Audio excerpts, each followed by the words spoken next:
Comenzamos hoy nuestra charla virtual con el escritor argentino Federico Andajasi. Es un placer enorme para nosotros tener al escritor, que además de escritor, él tiene muchos, como decimos aquí, muchos sombreros. Es escritor, es periodista, es psicólogo, es personalidad radial y televisiva. Y sus libros, novelas y libros de ficción han sido traducidos a muchos idiomas y se han enfocado a lo largo de todos estos años en distintas problemáticas. Y hoy precisamente Federico Andajasi va a compartir con nosotros su visión de la historia latinoamericana a través de la ficción. Y comenzamos quizás con un interrogante, sobre todo en estos tiempos invadidos por la posmodernidad, ¿verdad? Sobre todo cuando la ficción y la realidad cruzan una línea tan fina, hablamos de fake news, o sea, hablamos de construcciones que a veces son ficticias y a veces son reales, y entonces quizás de qué manera la visión del escritor y del periodista y del historiador se conjugan para producir un mensaje literario. Quizás podemos arrancar por ahí y luego ver en qué direcciones podemos avanzar. Perfecto. Sí, muy interesante esto que planteás en relación con las fake news. Y yo creo que en este sentido la literatura se ha anticipado bastante a las redes sociales. ¿A qué me refiero con esto? Creo que los escritores en última instancia somos mentirosos profesionales. Vivimos, diría yo, de la fake news, ¿no? Eso es precisamente la ficción. Pero es interesante, porque eso plantea una serie de enigmas, de interrogantes. Tú hablabas de la hábil frontera entre la realidad y la ficción. Yo no estoy tan seguro ni siquiera de que existan una y otra. Me parece que finalmente las dos son sus funciones. Pero es interesante pensarlo. ¿Por qué? Porque, a ver, la historia la escriben escritores, es decir, los historiadores finalmente no son nada muy diferente a los escritores. Ahí el problema es el concepto de la verdad. Ese es el gran problema, el concepto de la verdad. Y es curioso porque muchas veces, en nombre de esa verdad, en mayúsculas, los historiadores nos han mentido. Es más, comprobamos día tras día que la historia es una sucesión mejor o peor contada de mentiras. Pero lo grave es que son mentiras pronunciadas en nombre de la verdad. Mientras los escritores, en este sentido, somos mucho más honestos. Ya arrancamos diciendo, yo te voy a mentir. Y entonces el lector acepta esa mentira, se introduce en esa mentira, pero hay una suerte de pacto tácito en la que el escritor dice, yo te voy a mentir, y el lector dice, sí, yo voy a aceptar que vos me mientas. Ahora bien, este es el pacto inicial entre el autor y el lector. Sin embargo, muchas veces uno percibe que por este camino de la ficción, por este camino de mentira, no toca las paredes de la verdad. A veces agregando ladrillos a esa construcción y otras veces derrumbándola. Yo creo que la literatura ha servido fundamentalmente para derribar grandes dogmas, grandes mentiras impuestas. Es lo que me sucedió a mí cuando yo empecé a leer. Cuando empecé a leer a Kafka, siendo un adolescente, para mí significó la demolición sistemática de esos grandes dogmas que tenía en mi vida. La lectura, no sé, podría leer también de Ernesto Sábato, cuando yo era un adolescente. Hoy, por supuesto, la visión que yo tengo es otra. Pero es interesante. Hay una tendencia en general a evitar la autorreferencialidad. Y si alguien lo conoce a uno mejor que nadie, es uno. Yo creo que no está mal transitar la autorreferencialidad. Me parece que uno puede explicar desde ahí varios, puede ejemplificar varias ideas. Yo provengo de una familia marxista. Yo me llamo Carlos Federico. Me imaginarán por quién. Por Karl Marx y por Friedrich Engels. Ese es el homenaje que me han hecho. Un nombre muy peligroso durante épocas de la dictadura militar, por supuesto. Aquí ahora en la Argentina, también en Venezuela y en otros lugares, en Cuba, se aplica el adoctrinamiento. Bueno, yo puedo hablar en primera persona, porque yo he sido un niño adoctrinado. Yo desde el jardín de infantes me han mandado a una escuela que dependía del Partido Comunista. Y entonces cantábamos la Internacional en varios idiomas, etcétera, etcétera. Entonces, así como muchos de mis amigos se habían criado en las creencias católicas, otros en el dogma judío, yo soy judío además, porque mi madre es judía, no mi padre, bueno, yo me había criado en el dogma marxista. Y fue la literatura, finalmente, la que me abrió los ojos, la que me hizo ver, digamos, que el mundo es otra cosa, que esa construcción del marxismo, del catolicismo, son dogmas, son ficciones. Entonces, es curioso, porque yo pude ver ese carácter dogmático y ese carácter ficcional de ese dogma sobre el cual yo me sostenía a través de una mentira, que es la literatura. El proceso de Kafka es maravilloso en este sentido, ¿no?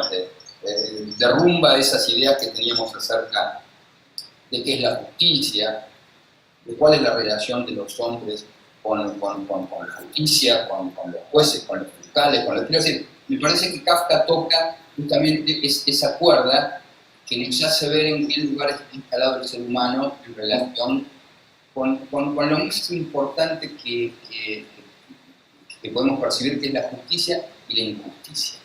Y yo creo que la literatura justamente viene a tocar esa fibra, ¿no? Nos hace ver lo justo y lo injusto.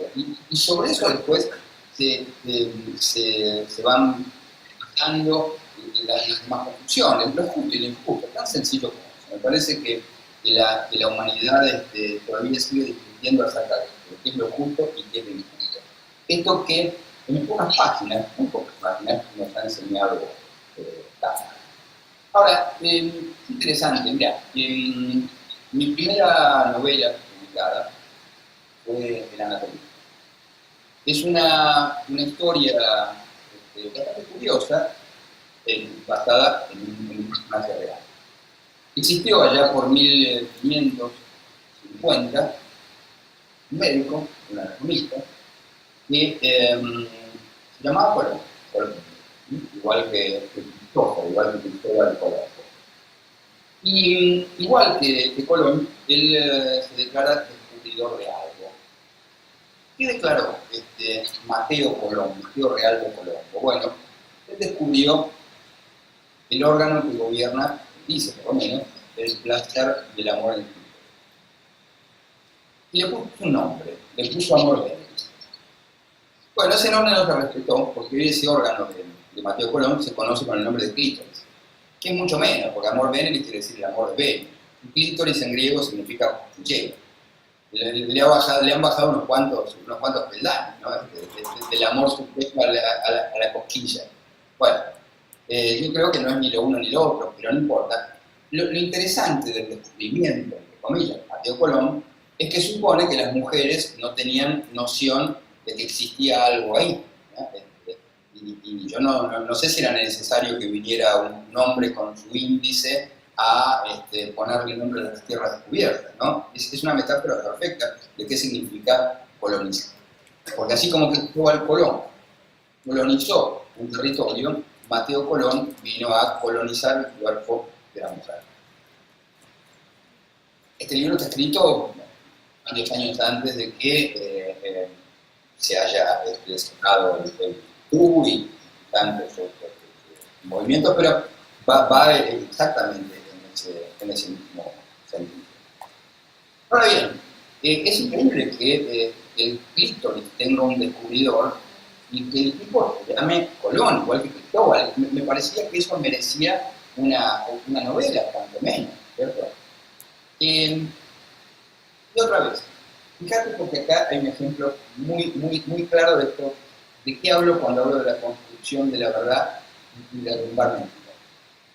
Cuando yo descubro a este personaje, había muy pocas referencias. Lo descubrí en una historia de la medicina. Pero apenas me encontré un artículo en la Enciclopedia Británica, un pequeño artículo en la Enciclopedia Italiana, pero la verdad es que la historia no ha dejado demasiado testimonio de la obra de Mateo Colón, siendo que fue un médico muy importante. Él descubrió las leyes de circulación sanguínea, de oxigenación pulmonar, antes que Harvey, a quien se le atribuye. Entonces, cuando voy a escribir me encuentro con que casi no había bibliografías sobre Mateo Colón. Digo, bueno, perfecto, si este hombre no tiene una biografía, yo se lo voy a inventar. Y para eso estamos los escritores, ¿no? Entonces, efectivamente, le hice una biografía a este médico que no la tenía. Él tenía una vida, una biografía es otra cosa. Bueno, más o menos así se escriben las biografías. Ahora, ¿qué es lo interesante de esto?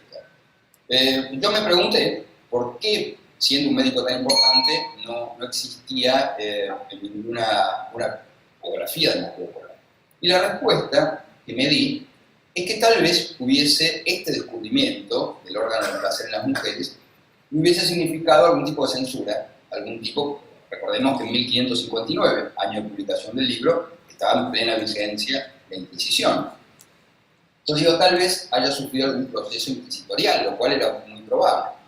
Entonces escribí esto en la novela. Esto es una hipótesis literaria, entre tantas otras yo planteo esta hipótesis literaria. Bueno, invento personajes femeninos, invento ahí a Inés de Torremolinos, que es una figura femenina, a Mona Sofía, que es la contrafigura.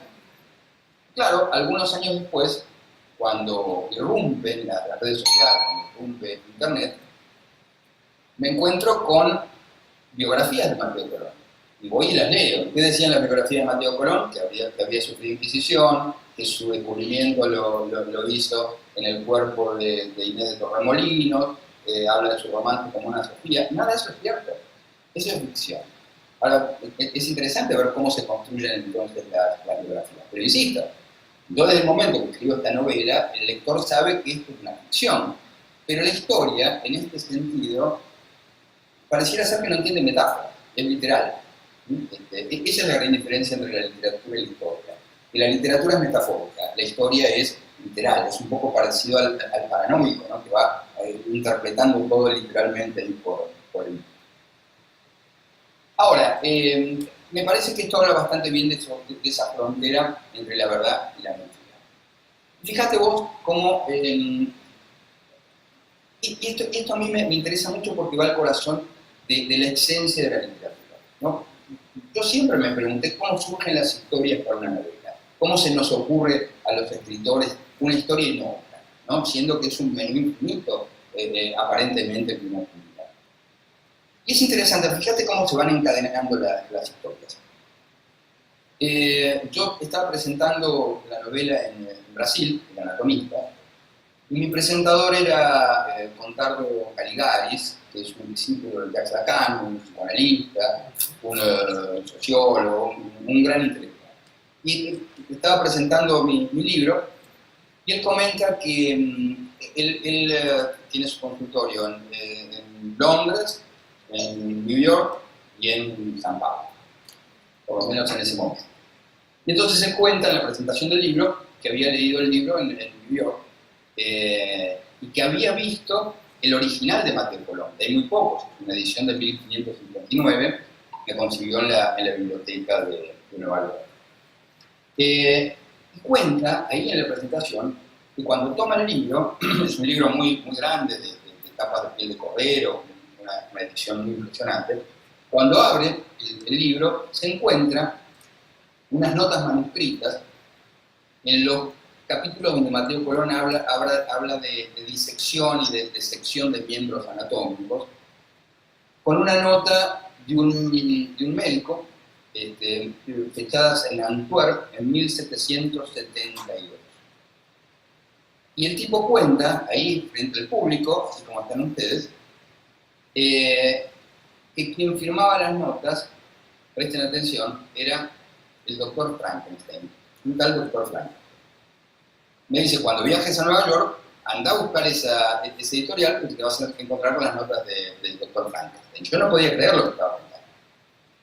Después, cuando vamos a comer, yo pensé, a veces los presentadores suelen ser bastante exagerados y demás.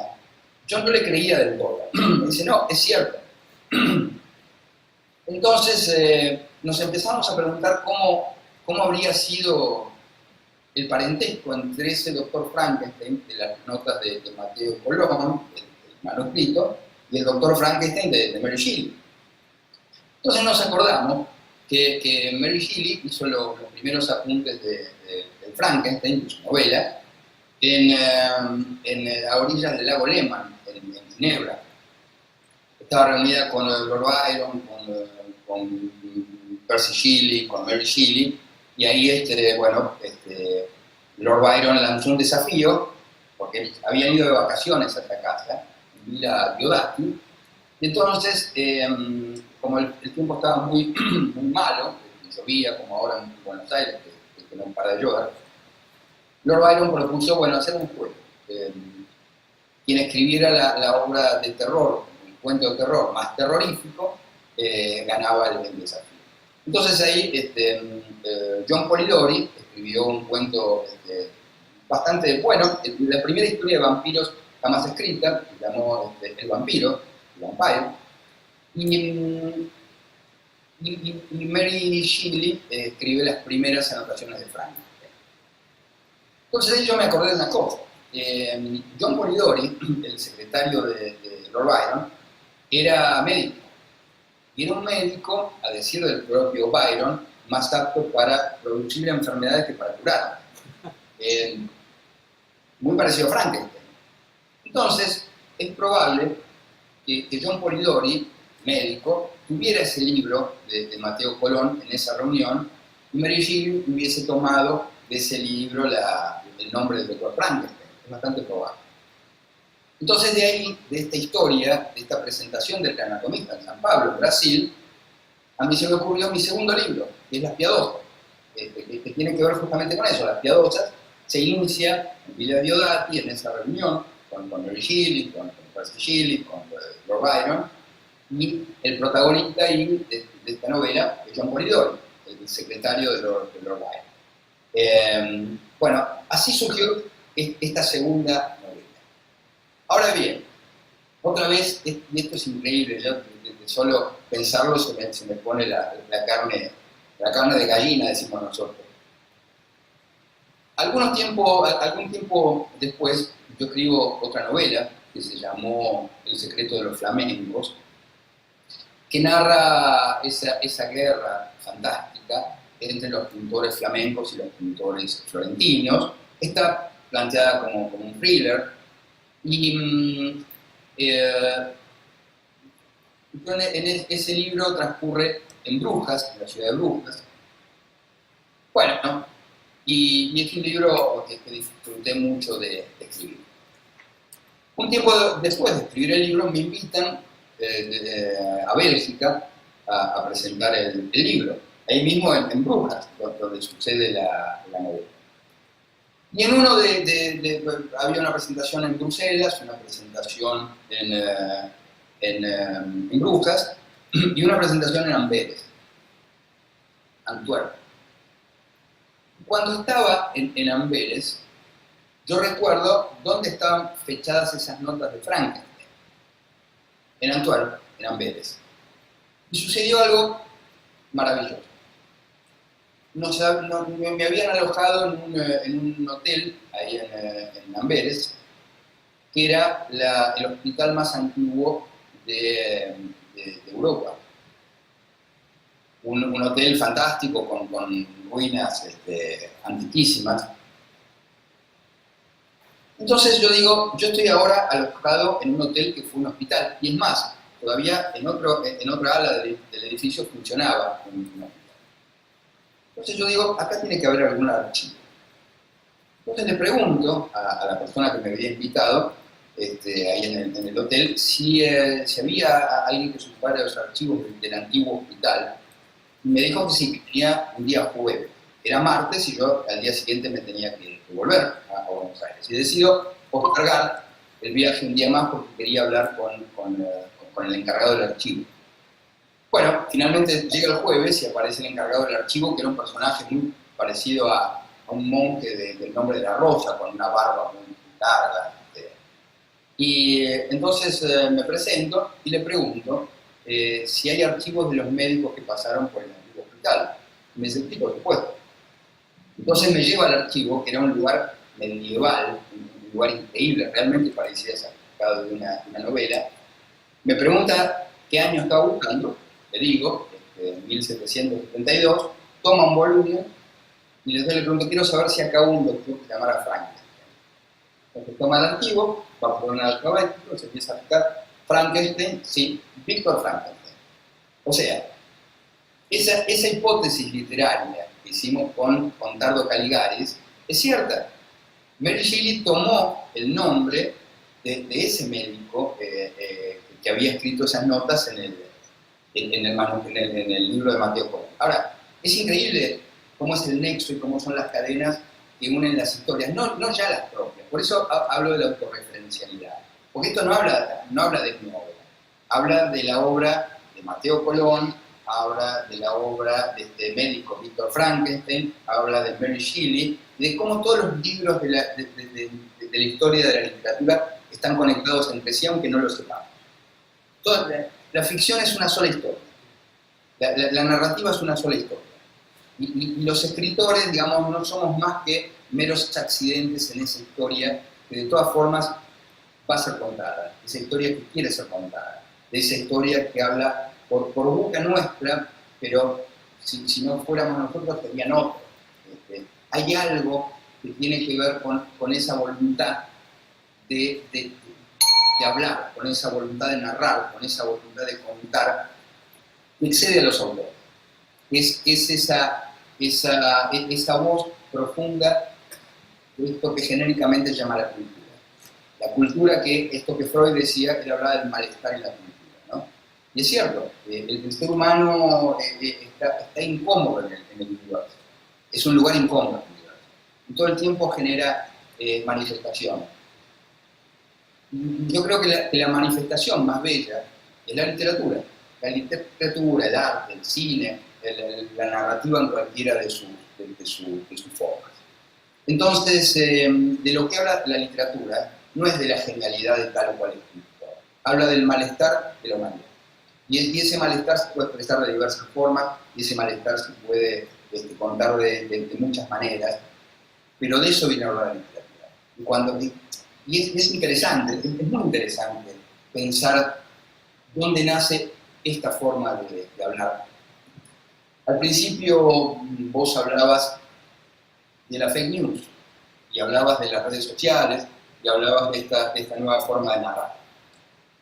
Nosotros somos involuntarios héroes de una época. No solamente testigos, no solo testigos, somos protagonistas. Y esto es lo más importante. Tenemos que ser protagonistas, no solamente testigos. Nos ha tocado vivir en la época de la revolución cultural más grande desde Gutenberg a esta parte. Gutenberg inventa la imprenta en 1559. Y de 1559 hasta la fecha no había pasado nada nuevo hasta ahora. Y acá hay otro dato muy, muy interesante. No sé cómo estamos de horas, bueno, todavía tengo unos 10 minutos para contar. Pero realmente esto me parece muy importante. Nos han enseñado en la escuela que Gutenberg inventó la imprenta. Bueno, esto es mentira. Esto es mentira. Yo escribí una novela que se llama El libro de los placeres prohibidos, donde, entre otras cosas, cuento la verdadera historia de la imprenta. Esto es impresionante, realmente es muy impactante. Gutenberg, insisto, no inventó la imprenta, sino que inventó una máquina para estafar. Gutenberg era un estafador. ¿Y qué hizo? Inventó un artefacto para fabricar manuscritos.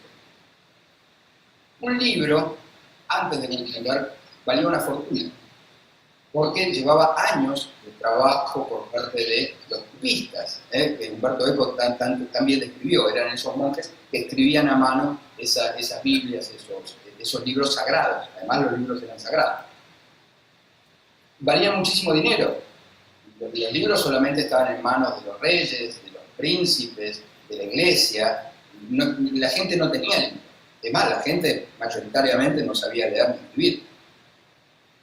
Entonces, Gutenberg, que era hijo del director de la Casa de Moneda de Mainz, de Alemania. El padre fabricaba billetes. Billetes no existían, fabricaba monedas y documentos de pago. Entonces, el padre era un experto en falsificaciones, y el hijo también. Entonces, él aprendió a imprimir páginas viendo cómo su padre acuñaba monedas. Entonces, el hijo, Gutenberg, inventó algo que tiene que ver con la multiplicación del dinero. Concretamente, el padre fabricaba dinero, y entonces Gutenberg decidió fabricar también dinero en forma de libros.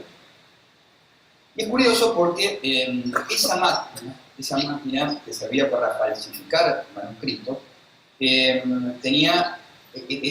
un mecanismo fantástico, porque las letras no podían parecerse entre sí, tenía que tener una cantidad enorme de cada tipo, ¿no? Una enorme cantidad de A, de B, de C, de D, para que no pareciera que estaban impresas, justamente.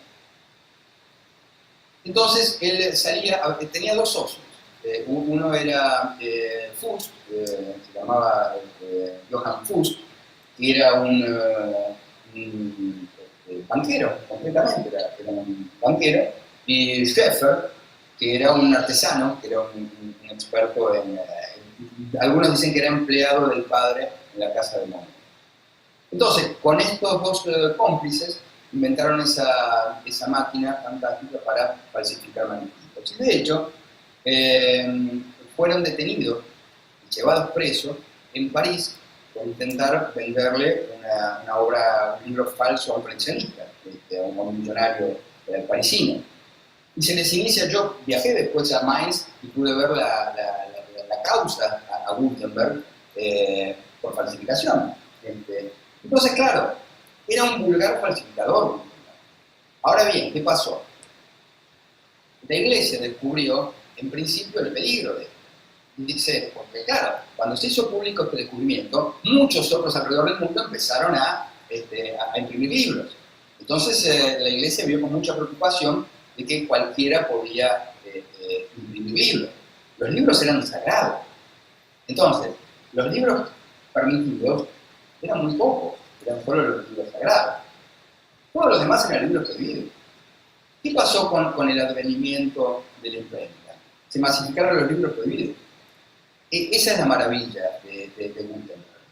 Que este hombre profano, este hombre delincuente, este hombre que era un falsificador, le dio a la literatura las herramientas para sacar a la literatura de lo sagrado.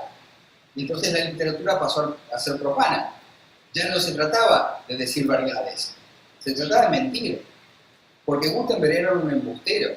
Entonces los escritores de ficción somos hijos de Gutenberg, somos embusteros. Vivimos gracias a que ustedes son los incautos, que se creen cualquier cosa. Ese es el negocio de los escritores, mentirles a ustedes, ¿no? Por supuesto, insisto, es un pacto. Ustedes saben que nosotros mentimos, pero tienen que saberlo, nosotros mentimos. Ahora bien, mediante estas mentiras a veces decimos la verdad. ¿Cuándo? No lo sé. No lo sé, yo no lo sé, como no lo sabía Borges. Este es lo maravilloso de Borges. Borges inventa cosas, inventa acontecimientos de la historia. ¿Cuándo dice la verdad? ¿Cuándo miente? No lo sé ni lo quiero saber. Bueno, no lo sé. Esto es la literatura, somos hijos de Gutenberg, somos hijos de la estafa, de la gran estafa universal. Y esto se repitió, porque vos fijate, el libro electrónico es hijo de un par de estafadores que piratearon libros antes de que existiera la industria del libro. Las primeras ediciones electrónicas de mis libros son versiones piratas. Son versiones piratas. La primera traducción de mi obra son traducciones piratas. Bueno, y esto permitió, por supuesto, además que se masificara. Entonces, esto que sucedió en 1559 se repitió a lo largo de la historia, y hoy el libro electrónico vuelve a imitar a Gutenberg.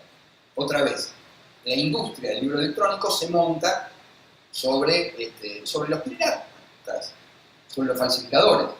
Así que yo creo que esto habla mucho de la historia de la cultura, de la historia de la literatura, etcétera, etcétera.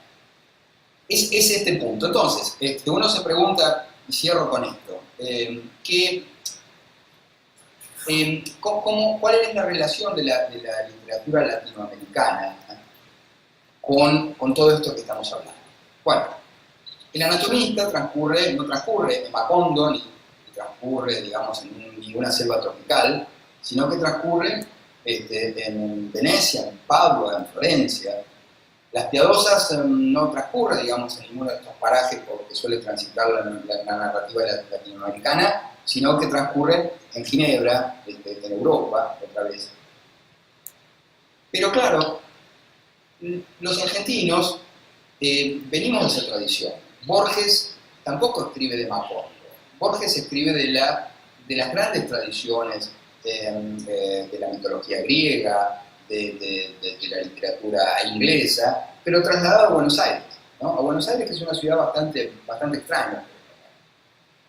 Y un escritor para mí injustamente olvidado aquí en la Argentina, que es Mujica Lainez, Manuel Mujica Lainez, que escribió una obra fantástica que se llama Pomarzo, que también transcurre en épocas de Inquisición y habla de Europa.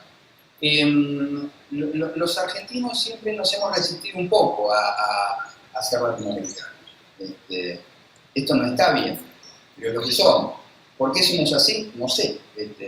¿Será porque mi apellido es Andahasi Kasnia, mi padre nació en Hungría, y mis abuelos nacieron en Rusia, y el apellido de mi mujer es italiano, y mi hija parece de los países de Europa del Este?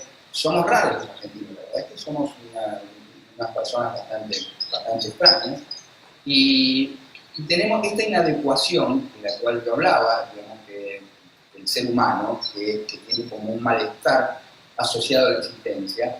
En los argentinos también sucede, y tenemos un malestar geográfico. A los argentinos no les gusta estar donde estamos, no les gusta estar, no nos gusta estar en el fondo del continente, no nos gusta estar en el sur, no nos gusta, la verdad es que no nos gusta. Y nos rebelamos de distintas maneras, hacemos todo lo posible por destruir este país, estamos resentidos. Yo creo que la literatura argentina marca ese resentimiento. Podría hablar horas de esto, pero me detengo. Así que bueno, siendo la hora, ya abro el diálogo a quien quiera conversar. Bueno, muchísimas gracias. Vamos a comenzar entonces con las preguntas. Yo quisiera hacer una primera pregunta, una primera conexión. Primero, por supuesto, agradecerte este viaje universal, ¿no?, a través de la literatura, de la historia, pero tomando, inclusive, cuando hablabas de tu novela Las Piadosas, ¿no es cierto?, y cómo surge la historia con Mary Shelley y Frankenstein, me vino a la mente también la película Gothic de Ken Russell, donde de alguna manera se toma esa experiencia, o se narra esa experiencia, ¿no es cierto?, ese fin de semana tan erótico entre estos personajes, que produce precisamente Frankenstein, y cómo de alguna manera, y tiene que ver con el tema, porque de alguna manera la literatura, este palimpsesto que se va dando, ¿no es cierto?, donde todas las obras tienen una obra dentro o entre líneas, también permite la apropiación y la adaptación, ¿no es cierto? Entonces, de alguna manera, una obra empieza de una forma que puede ser no ficción o ficción, y luego se va transformando, ¿no? Y hasta llegar al momento en que se mezcla esa realidad con esa ficción. Entonces, de alguna manera, y también tomando como hilo para cerrar tu conclusión con respecto a esta cuestión existencial de los argentinos, con esa cuestión de identidad y esa cuestión de geografía, ¿no? Y de qué manera eso se ata con distintos proyectos que fueron proyectos históricos de Argentina y también de Latinoamérica, con estas fuerzas que pareciera como que hay fuerzas y obstáculos que fueron abortando ciertos proyectos, cambiándolos. Yo recuerdo, por ejemplo, durante la década de los 70, ¿no es cierto?, 60, 70, donde en Argentina y en Latinoamérica había como un revisionismo histórico, ¿no? O sea, una manera de adecuarse a una Latinoamérica que era tal vez una utopía, tal vez venía un poco con remalazos de la Revolución Cubana, pero de alguna manera era como una imposición de cambio de identidad. Entonces, ¿de qué manera podemos unir todo eso en cuanto a este tema de la historia de Latinoamérica a través de esta literatura? El boom literario también, que fue un producto de esa época.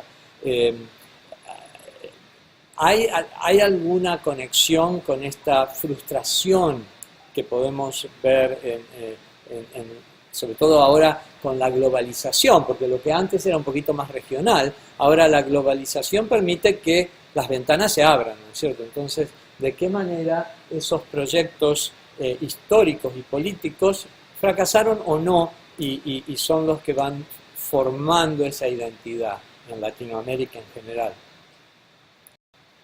Es muy importante este comentario que puedes hacer, porque creo que está en el centro de la literatura latinoamericana y argentina en particular. Yo te hablaba al principio de Las Piadosas, que es una novela argentina, pero que transcurre en Ginebra y transcurre en Europa en 1816. ¿Qué relación podría tener eso con la Argentina? Porque Argentina no aparece ni siquiera mencionada, apenas al comienzo, ahí aparece un manuscrito. Bueno, pero esa mención al comienzo, que apunta a un manuscrito hallado, tiene que ver con esto, exactamente con esto que vos mencionabas. Si uno quiere saber cuál es la relación que existe, por ejemplo, entre Las Piadosas y la Argentina, hay que preguntarse qué ocurría en la Argentina en 1816. Esa misma noche en la que Lord Byron y Percy Shelley se reunían en esa casa en Vidalera. Argentina se independiza en 1810. Esa independencia estaba formada por románticos, estaba formada por intelectuales, digamos, que abrevaban el romanticismo inglés. Es más, Mariano Moreno era un gran traductor literario, era un gran escritor y era un admirador de la cultura inglesa. Entonces, muchos héroes reales de América Latina estaban forjados en la pluma de Lord Byron, estaban forjados en la pluma de los románticos ingleses, de los románticos franceses, de hecho, y también el romanticismo inglés, el romanticismo europeo, tenía mucho parentesco con América Latina. De hecho, muchos venían a hacer la revolución, ¿no? a estas tierras. De hecho, fíjate, hay un personaje que los argentinos nos lo atribuimos, que es Hippolyte Bouchard. Ahora voy a hablar de eso, pero los grandes nombres de la revolución, de la revolución de independencia argentina, son ingleses, son franceses. El almirante Brown, Hippolyte Bouchard, francés, que venían acá con ese sueño romántico europeo a hacer la revolución independentista. Entonces, la Argentina en gran parte debe su su nombre, debe su, digamos, la trascendencia de la revolución argentina en el mundo, a Hipólito Boyard. Hipólito Boyard era un marino francés que vino a la Argentina a pelear por la revolución, peleó con San Martín, y después le otorgaron una fragata, la fragata de la Argentina, un barco con el que dio la vuelta al mundo, dando a conocer la Revolución de Mayo. Y hay un dato que en general no se conoce, pero que es fantástico. Por ejemplo, California, Argentina, flameó la bandera argentina durante una semana, porque Hipólito Boyard llegó a California, bombardeó la gobernación de California, invadió California y dijo, señores, esto es Argentina, y plantó la bandera argentina. Bueno, después lo sacaron a cañonazos, después. Pero bueno, tenemos el mérito de que California por una semana fue Argentina. Eso era el romanticismo. Eso es literatura, no es historia. Eso es literatura. Esa historia de Boyard, que está contada, tal vez en alguna novela en la Argentina, que no le hace justicia, yo siempre me prometo escribir esa novela y siempre la postergo. Habla de ese nexo.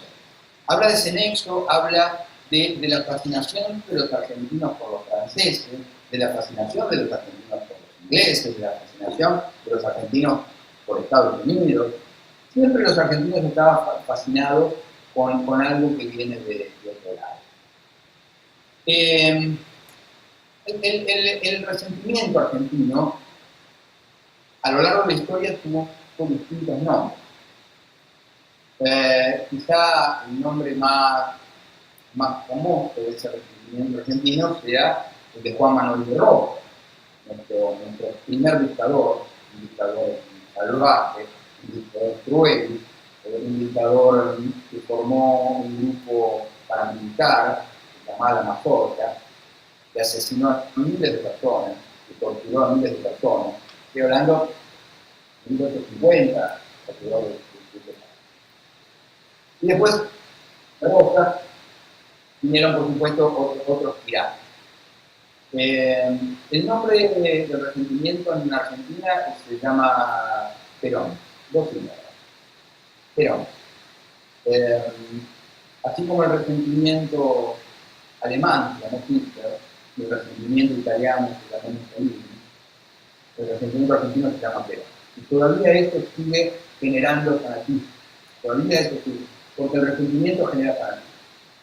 El resentimiento genera, para mí el fanatismo es el sentimiento más peligroso, más peligroso.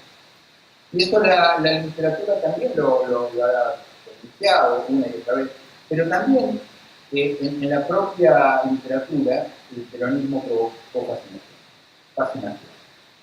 Hay muchísimos escritores fascinados con Perón, que nadan en ese resentimiento. Y siempre tendemos los argentinos a echarle la culpa a otros. Es cierto esto, puedo decir, bueno, ahora las ventanas se abren gracias a la globalización. Sí, las ventanas. Vos decís bien, son las ventanas es el lugar donde uno puede mirar, no son puertas, donde uno puede entrar y salir. Son ventanas, donde uno puede ser espectador, pero no siempre protagonista. Ustedes son estudiantes, ustedes saben, deberían saber por lo menos, que en América Latina no es sencillamente un bien, ¿cómo decirlo?, exótico. No. Yo entiendo que muchas veces parecemos, digamos, paparazos de colores, ¿no? Gracias a la literatura latinoamericana. Somos bastante más complejos. No somos mucho mejor que un papagayo de colores, pero somos otras cosas. A ver. Uno a veces busca las palabras para no ofender, ¿no? Después, claro, uno es consciente de que comparó a Hitler con Perón y mucha gente se ofende. Pero bueno, no puedo evitar esta comparación.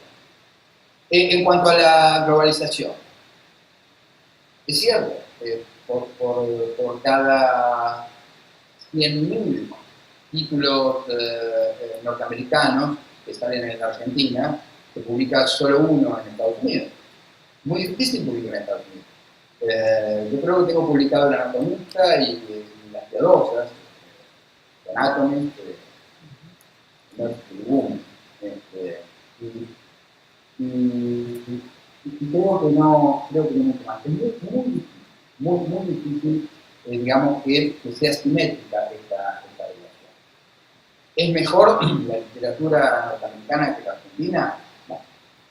¿Es mejor la literatura francesa que la literatura brasileña? No. Sencillamente, digamos, hay un mercado que está manejado en cierto sentido, y esto es así. Ahora, no se trata de utilizarse. Se trata de preguntarse qué hicimos los argentinos para estar en el lugar. ¿Por qué los argentinos nunca hemos podido trascender demasiado estas fronteras? ¿Por qué América Latina no ha podido trascender estas fronteras? La responsabilidad no es ni de Estados Unidos, ni de Francia, ni de Inglaterra. La responsabilidad es nuestra. Es nuestra. De modo que yo creo que es muy complejo el sistema global. Creo que es injusto el sistema global. Es sumamente injusto. Pero no es denunciando un complot, denunciando un esquema imperialista como se entiende la historia. No es eso. Eso es parte del resentimiento. Eso justamente es parte del resentimiento. Echarle la culpa a otros. Siempre le echaba la culpa a los judíos. Los nacionalismos le echan la culpa a Estados Unidos. Es una tontería, realmente es una tontería, no son así las cosas. Y la literatura da cuenta de todo esto, tampoco es casual que una gran cantidad de autores latinoamericanos se abreven del marxismo, para nada. Pero eso tiene que ver también con esta incomodidad existencial del ser humano, a veces se manifiesta como una suerte de necesidad de tener la conciencia. Entonces, así como los europeos venían a hacer la revolución en América Latina, no la hacían en su país, no hacían la revolución en Inglaterra o en Francia, venían acá a hacer la revolución. Hay muchos intelectuales fascinados con Cuba, hay muchos intelectuales fascinados con Venezuela, y vos lo tenés a Roger Waters haciendo la defensa de un asesino como Chávez, y es indignante. Pero sería fantástico que Roger Waters se llevara a Chávez a Inglaterra, que lo tengan ellos en el gobierno a Chávez, y después vemos, ¿no? Es muy fácil sostener esto desde una mansión en Londres, viviendo de los millones que le genera, finalmente, digamos, a aquellos países que tienen un sistema del que él abomina. Pero él no va a tocar a Venezuela. La verdad es que no toca a Venezuela, no saca dinero de Venezuela. Entonces, es un millonario que tiene cargo de control. Sí, eso a veces tiene que ver con la inconsistencia, ¿no? de los discursos. Quisiera abrir, porque el tiempo se nos va yendo, quisiera abrir a preguntas. Sí, tenemos aquí el profesor Boletín. No sé si se escucha desde ahí, si no... El profesor Boletín. Vincenzo Boletín. ¿Me escucha? No, ven más cerca. Ok, aquí, así hasta puede ver. Sí. Me llamo Vincenzo Bollettino. Borges siempre ha mantenido, ¿no?, que para poder entender a la Argentina y especialmente a Buenos Aires dentro de su laberinto, uno tenía que salir de este país. Y Borges, claro, lo hizo a través de la literatura, las traducciones. Usted, yo creo, he leído solamente 2 o 3 de sus obras, lo admito, pero sigo leyendo. Y usted está haciendo lo mismo en realidad. Está dando la vuelta por el mundo, es decir, y está también trabajando con personajes históricos, personajes culturales. Y siento mucho la presencia de Kafka que usted mencionó y la de García Márquez en cuanto a lo erótico. Y lo que usted hace de García Márquez, lo que García Márquez alude, usted lo va llenando. Es decir, con descripciones intactas, en realidad, especialmente en el libro El anatomista. ¿Cree usted que ese tipo de literatura, ¿no cree usted que va a pedir a un tipo de lector que sea un experto, es decir, en la literatura, que tenga sentido crítico y también una visión global de esta literatura?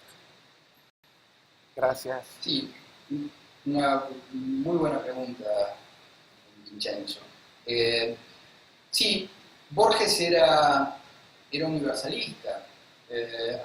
En este momento está teniendo lugar aquí en Argentina el Congreso Mundial de la Lengua Española y estuvo presente el rey de España, o sea, el rey de la lengua, ¿no? Es cuanto menos un poco raro que la lengua tenga un monarca. La lengua también se resiste a la monarquía. A la lengua no le gusta que le digan cómo tiene que ser, qué tiene que hacer, la lengua se resiste.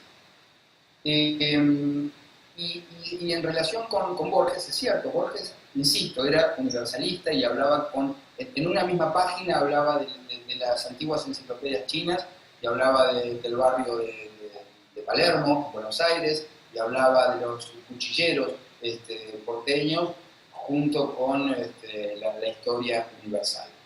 Efectivamente, yo creo que para entender la Argentina, como para entender cualquier otro país, es necesario salir y tener una visión. Y hablando de visión, yo creo que hay algo que lo retrata muy bien a Borges y que retrata muy bien a la Argentina y este conflicto permanente. Hay una historia muy simpática. Borges, ustedes saben que era profundamente antiperonista. Y ustedes saben que era ciego. Entonces una vez tenía que cruzar una avenida muy ancha, que es la avenida 9 de Julio, y claro, se paró en la esquina con su bastón esperando que alguien lo cruzara. Entonces justo pasó en ese momento un joven, lo ve a Borges y le dice: maestro, ¿quiere que lo cruce? Sí, por favor. Entonces este muchacho lo empieza a cruzar, lo deja en el medio de la avenida 9 de Julio, le suelta la mano y se va al grito de Borges: yo soy peronista, y lo deja ahí en el medio de la calle. Entonces Borges lo agarra el brazo y le dice: no se preocupe, joven, yo también soy ciego. Entonces, esa ceguera, Vincenzo, tiene que ver con esto, ¿no? Que Borges, a pesar de que era ciego, tenía una visión universal. Y este muchacho, peronista, fanatizado, tenía una versión completamente local de la Argentina. Así que yo creo que esa pequeña historia de Borges retrata muy bien esta dicotomía de la Argentina, que tiene que ver con esto. El fanatismo es local, la sabiduría es universal. Hola, me llamo Matt y tenía una pregunta sobre... Vos has mencionado que la relación entre la literatura y la historia, y que la historia es más literal y la literatura es más metafórica. Pero ¿vos crees que a veces la literatura nos cuenta más la verdad que la historia? O sea, con la censura, con el borrador, con los desaparecidos, que a veces, aunque sea metafórica, escondida, a veces nos podemos... Bueno, por lo menos la literatura nos permite encontrar la verdad más que la historia. Sí. Bueno, gracias por la pregunta. Sí, estoy convencido que esto es así, que la literatura es la mejor fuente de la verdad por este paradójico camino de la ficción. Por este camino de la ficción nos podemos encontrar con la verdad. La verdad está escrita en las novelas, está escrita en los cuentos, está filmada en las películas. La verdad está escrita con la palabra de los artistas. Y efectivamente, los historiadores muchas veces se convierten, a su pesar, en la voz oficial. La historia es la voz oficial. A favor o en contra, no importa, pero muchas veces los historiadores son voceros. Los historiadores pertenecen a una corriente histórica, pertenecen a una academia, los escritores en este sentido somos mucho más anárquicos. Después está la academia. La academia, yo no le tengo ninguna simpatía a las academias, ninguna simpatía. Me parece que justamente a los escritores nadie nos dice lo que tenemos que decir, nadie nos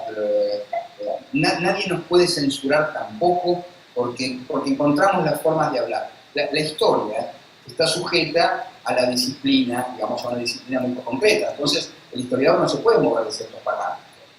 En cambio, los novelistas, los artistas, tenemos una cantidad enorme de recursos para eludir la censura, para eludir aquí la mejor herramienta contra la dictadura militar, cuando no se podía hablar, eran los músicos, eran las canciones, eran los cuentos, eran las novelas, porque las dictaduras militares son profundamente estúpidas.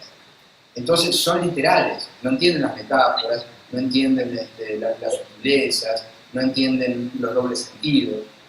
Y el historiador lo que no tiene es justamente la posibilidad de tener un doble sentido, por la misma disciplina histórica. En cambio, la escritura, la literatura, nuestra herramienta fundamental es esa, es la metáfora y la multiplicidad de los sentidos. O sea, podemos decir una cosa de otra manera, sin decirlo. Entonces, creo que esa es la gran ventaja de la literatura sobre cualquier otra disciplina. La cantidad de cosas que podemos decir con herramientas diferentes a la ciencia pura y decir verdades. Yo tenía también otra pregunta en relación con todo esto, ¿no es cierto? Cuando te referías a los escritores como grandes estafadores, que, verdad, coincido, ¿hasta qué punto esa estafa es solo posible con la complicidad de un lector? O sea, en otras palabras, ¿cuál es el lector ideal de Federico Andajasi? Un lector, y tengo que citarlo a Cortázar aquí, a pesar de que ahora tendríamos que explicar esto que él dijo porque sería políticamente incorrecto. Un lector macho, como decía Cortázar, que era ese lector que entraba al texto desde muchas maneras y lo completaba, o tal vez desde el punto de vista bakhtiniano, un autor muerto, ¿no es cierto? Un autor que ya una vez que produce su obra ya se desembaraza de ella y no tiene más nada que ver, y es parte del dominio público. Entonces, ¿cuál es el mejor lector para Federico Andajasi, ese potencial ser que está del otro lado del libro?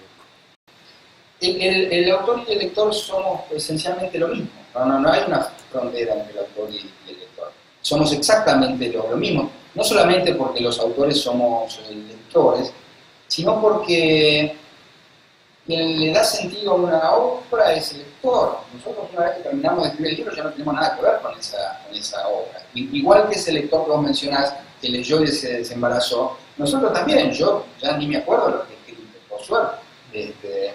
Y creo que está bien, que es una actitud sana, es una actitud completamente sana. No hay una frontera, no hay una frontera entre el autor y el lector. Es la misma entidad. Es la misma entidad porque uno como autor le otorga un sentido al libro. Ahora, no quiere decir que ese sentido sea el verdadero. En absoluto, en absoluto. Muchas veces me ha sucedido que hablando con lectores en ferias del libro, en distintas reuniones, han encontrado en el libro un sentido que yo desconocía y que es el verdadero. Pero además eso, ¿qué es el verdadero sentido? El lector encontró el verdadero sentido que le quería dar el autor.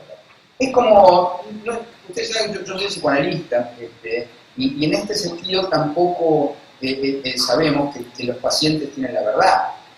Los pacientes cuando narran, cuando relatan, muchas veces desconocen dónde está la verdad de ese relato.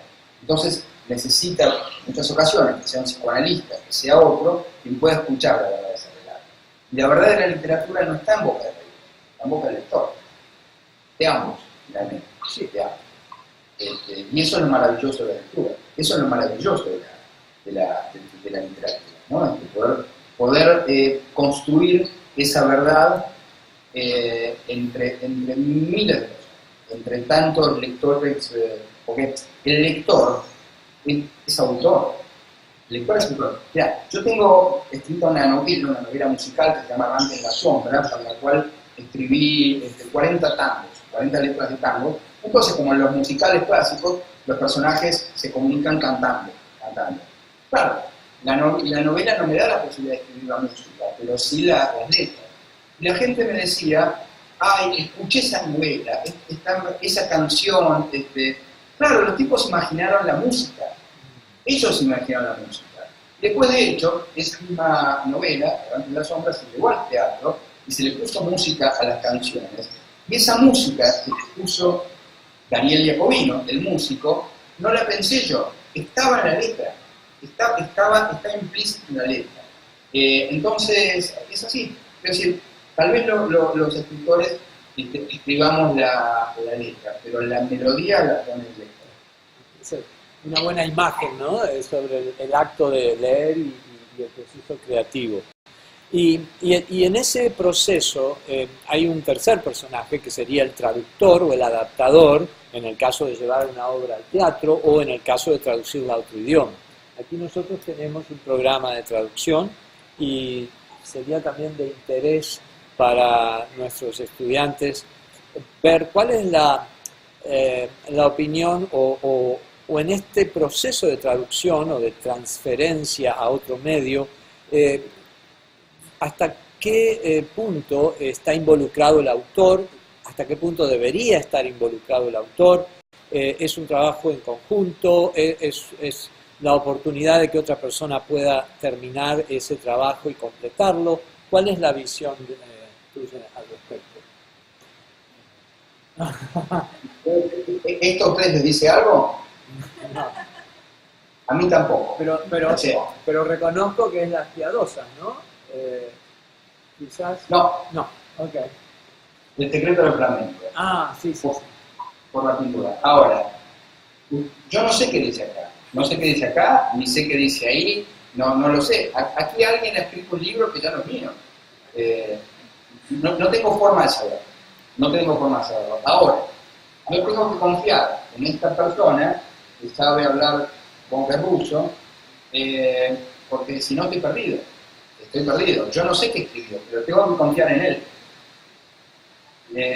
Yo estoy en condiciones de juzgar muy pocas de mis traducciones, muy pocas, casi ninguna, porque la verdad es que mi obra en inglés la tradujo Alberto Mangel, que fue el director de la biblioteca aquí en la Argentina, y yo no tengo autoridad, digamos, para poner en entredicho la traducción de Mangel, ni mucho menos la de este traductor cuyo nombre ignoro, no sé ni quién la tradujo. En algunos casos sí, los traductores se ponen en contacto con los autores para preguntarnos alguna duda. Y bueno, por lo menos te queda la certeza de que están traduciendo tu obra y no la de otro autor, ¿no? Pero acá podría estar, no sé, 100 años de soledad que yo no me enteraría. Lo importante es que mientras lleguen las royalties... Sí, no. Aquí hubo últimamente muchos inmigrantes ucranianos. De hecho, mis abuelos eran ucranianos. Yo tenía un carnicero que era ucraniano, que era un físico nuclear, y aquí trabajaba de carnicero. Y le di este libro para ver qué opinaba, y me dice, sí, es muy buena traducción. Mi carnicero, si lo dicen mi carnicero, acá en la Argentina tiene mucho más valor la opinión de un carnicero que de un académico. Me parece muy bien. Acá también. Bueno, ¿alguna otra pregunta? Ok, bueno, creo que ya es hora de ir cerrando. Te agradecemos enormemente esta comunicación virtual, esta ventana virtual que tenemos. Ha sido realmente una experiencia única, podemos decir, poder hablar con el autor y la visión, no solo el autor, el escritor, sino también Federico Andajás, el psicólogo, el periodista, el historiador. Y bueno, te agradecemos muchísimo y te despedimos con un fuerte aplauso.